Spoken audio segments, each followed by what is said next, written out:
Once upon a time, there was a powerful and wealthy man named Michael Thompson, known far and wide not only for his immense fortune, but also for his big heart. Michael, a figure often highlighted in prestigious magazines like Forbes, had built his empire on the foundation of large retail chains, yet his true legacy lay in his dedication to helping those in need. Since the 1990s, he had poured his resources into charitable endeavors, funding initiatives to provide food, clothing, and medical care for the less fortunate. Despite his stature, Michael was a humble man who believed in the value of every human being, regardless of their circumstances. One sunny day, Michael decided to embark on a special journey with his daughter Samantha, who had just turned 18. This wasn't their first adventure together, as they had visited the United States numerous times before. However, this trip was different. It was a gift from Michael to Samantha to celebrate her milestone birthday in a grand style. Michael's close friend, a manager of a luxurious hotel chain on the California coast, meticulously planned the trip, ensuring every detail was perfect, as if Samantha were his own daughter. The duo had been exploring the wonders of the West Coast for 3 days, from the magic of Disneyland to the star-studded streets of Los Angeles. And now they found themselves in San Diego, having just visited the beautiful Coronado Island.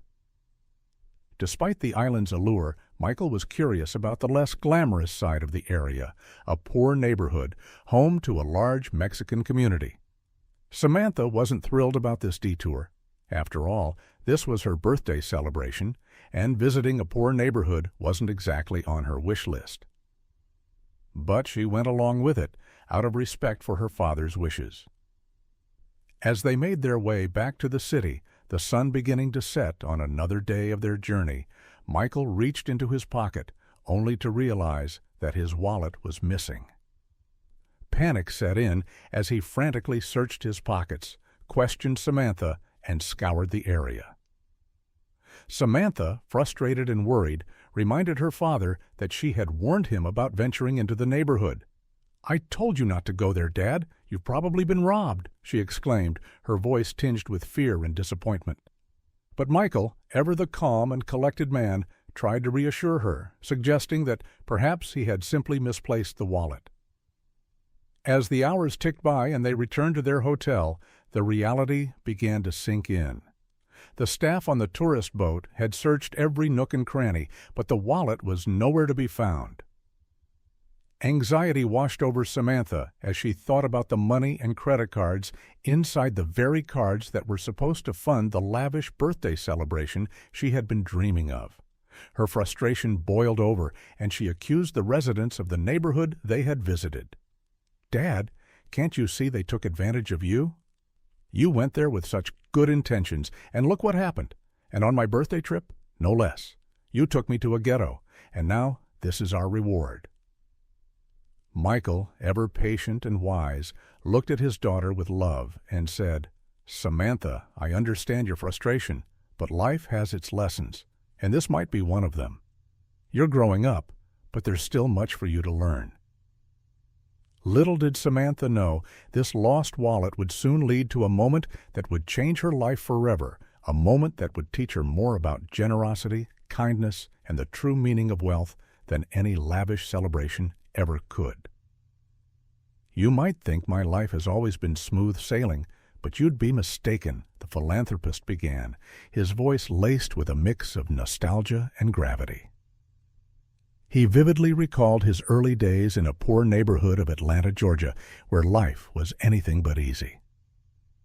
His mother spent long hours in the kitchen as a cook, while his father toiled away as a tailor, piecing together garments for little pay. At just 14, young Michael knew he had to step up to help his family, taking on various jobs to contribute to the household expenses. It wasn't until he was 24, after climbing the ranks to a supervisory role in a store, that he could finally pursue the education he had always dreamed of. "I had to swallow my pride more times than I can count," he confided to his daughter, recalling the many insults he endured from bosses and customers alike. His daily routine involved endless bus rides to and from work, often on an empty stomach, missing both breakfast and lunch in the rush of life. Yet, despite these hardships, things eventually turned in his favor. "I was lucky, you know," he added thoughtfully. "Sometimes luck is all it takes to change a life." He reminisced about meeting Samantha's mother in the final days of college, only to lose her to the unforgiving grip of tuberculosis. Despite his wealth by then, no amount of money could save her. It was a cruel lesson in humility and the fragility of life. This tragedy, which struck when Samantha was just 3, also marked the beginning of his journey as a philanthropist.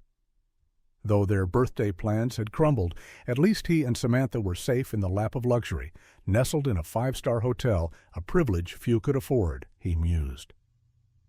The next morning, a phone call interrupted his thoughts. The number was unfamiliar, and the voice on the other end claimed to have found his lost wallet, offering an address far from the bustling tourist district. Samantha immediately sensed danger. "Dad, it could be a scam, or worse," she warned, her voice tinged with anxiety. But Michael, trusting his gut, dismissed her concerns. The caller's young voice seemed genuine, almost innocent. Unconvinced, Samantha called the security guard, who often shadowed her father, explaining the situation. The guard, seasoned in matters of security, advised against the trip, urging Michael to reconsider. But Michael, determined to honor his promises, decided to go anyway. And so the trio left their lavish hotel, the air of opulence fading as they ventured into the heart of a less glamorous part of town. The streets grew darker, and the once bright lights of the tourist area dimmed into a more modest, almost eerie glow. Samantha's unease grew with every passing moment. Her birthday had morphed from a celebration into a perilous journey. Every motorcycle that zipped by felt like a threat, making her heart pound in her chest. Even the presence of the security guard did little to quell her fears as they inched closer to their destination. The neighborhood was foreign, unsettling. Yet amidst all this, Michael remained calm, undeterred by the shadows that loomed around them. In a place that seemed to whisper memories of his youth, Michael felt a strange sense of familiarity. Samantha, however, couldn't fathom how her father remained so calm, especially when their safety hung in the balance. The journey finally brought them to their destination, a neighborhood lined with humble, weathered houses. Following the standard procedures, the security guard moved ahead to survey the area. As they drew closer, they noticed a young boy approaching, his small hands clutching a wallet. Michael instantly recognized it as his own. With a quick flick, he opened the wallet and found, to his surprise, that all his documents, cards, and cash were intact, every cent in its place. The boy, no older than 8, looked up at them with bright, innocent eyes, his clothes worn and dirty. Gratitude welled up in Michael as he thanked the boy, his voice warm. "Kid, you saved me from a lot of trouble. Thank you." The boy, emboldened by the kindness, hesitantly asked if he could have $2. Samantha's nerves flared at the request. "Didn't I warn you? Let's just give him the money quickly before more of them show up," she urged, her voice tinged with fear. But the boy, taken aback by her harsh reaction, quickly explained, "It's not like that, ma'am. I had to use the last bit of money I had to call you from a payphone because my mom doesn't have a phone. I've been begging all day, hoping to save enough to buy a small cake for my sister's birthday tomorrow." Intrigued, Michael asked the boy to share more of his story. The boy, named Franklin, spoke of a life marked by hardship. He could barely recall his early years, having never known his father. For over a year, he, his mother, and his sister had been living on the streets. Just a few blocks away was a spot where the homeless gathered at night, a makeshift shelter for those like them.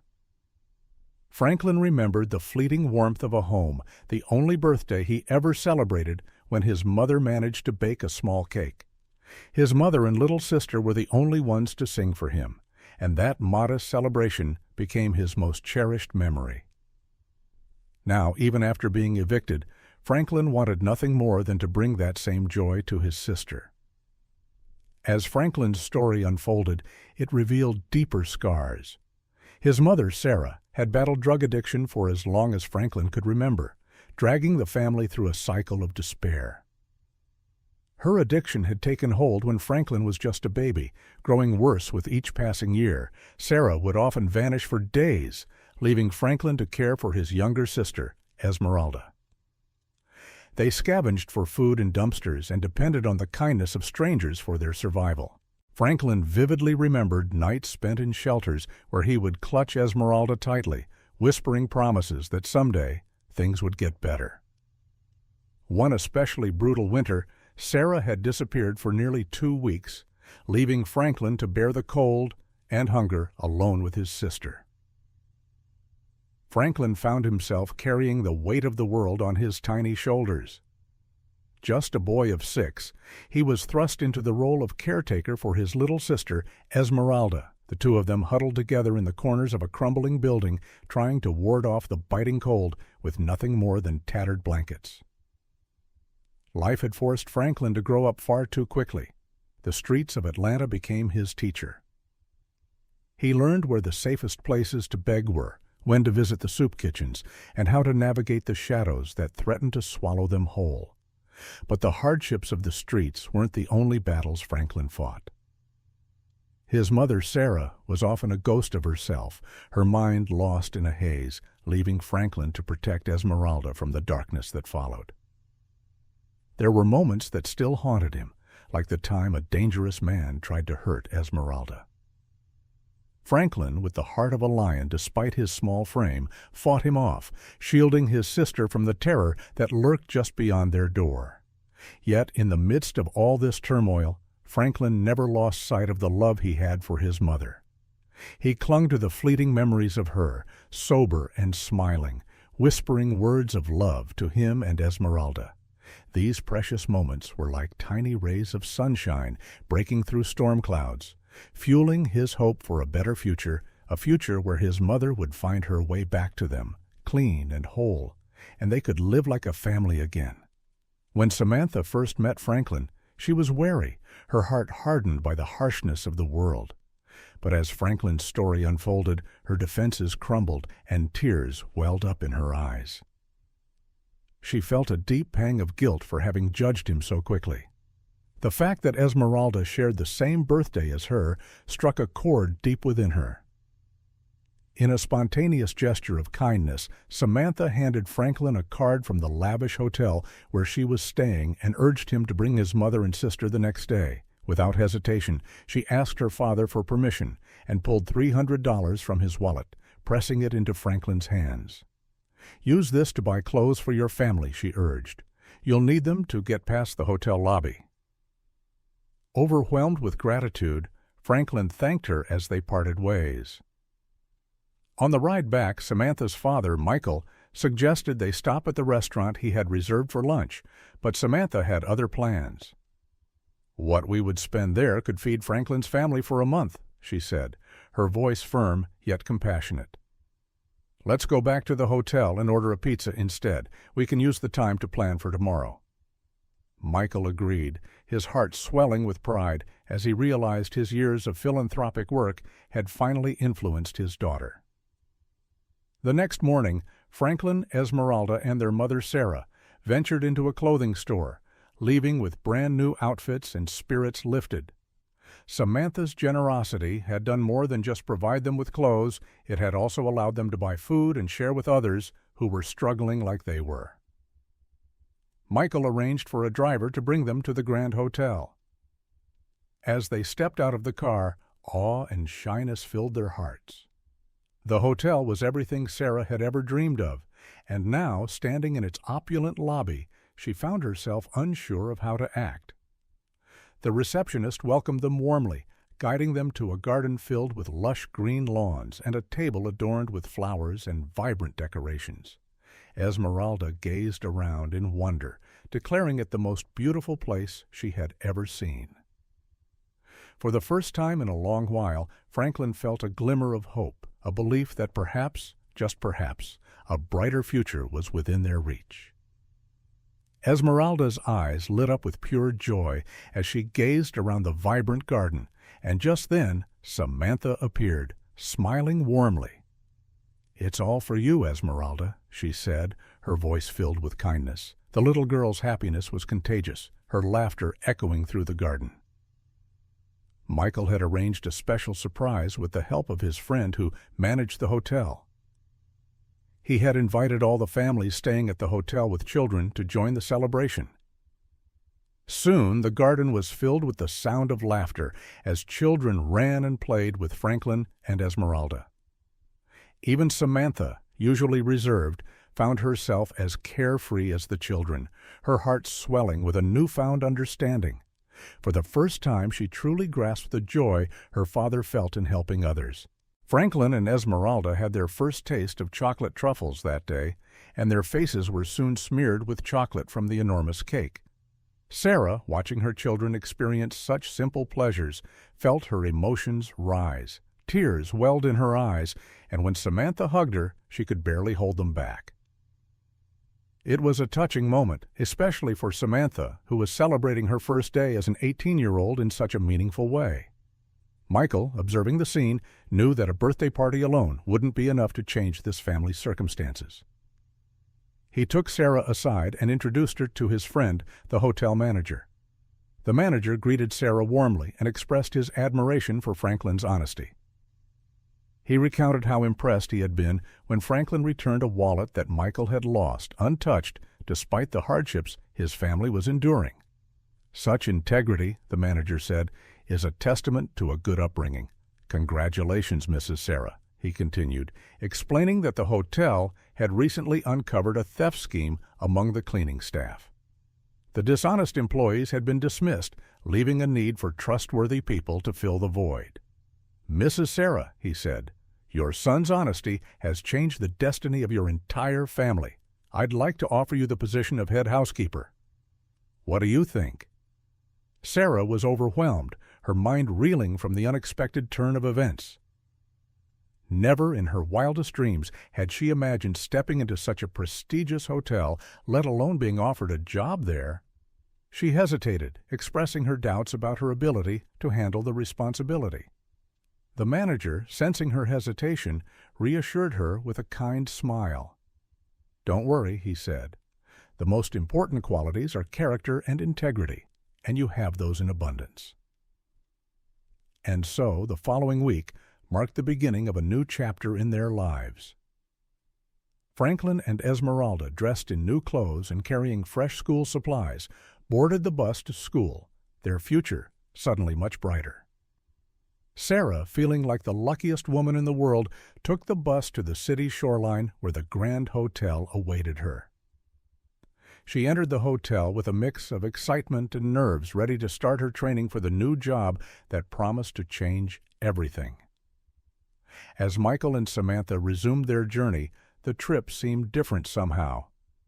Nothing compared to the joy Samantha had felt during the garden party, a joy that came from seeing the impact of her actions on another's life. She looked at her father, finally understanding why he wasn't content with just being a millionaire. The true fulfillment came from helping others, from changing lives for the better. In that moment, Samantha learned a profound lesson. A person's worth isn't measured by their clothes or wealth, but by their character.